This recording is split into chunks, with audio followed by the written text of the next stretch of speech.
I am Nilesh girl. I am 6 years old.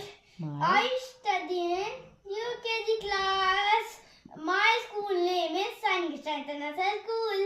Ready Nilesh, आज हम पूछेंगे आपसे भारत के 28 राज्यों की राजधानी। Ready? Yes, ma.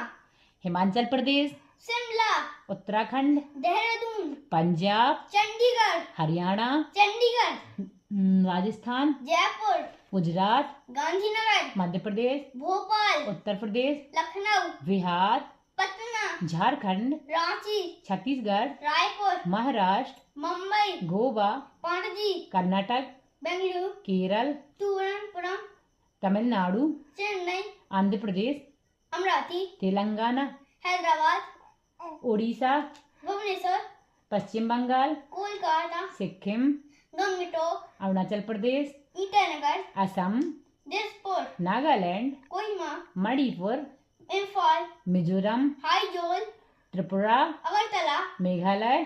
Shillong. Well done Nilesh. Thank you माँ.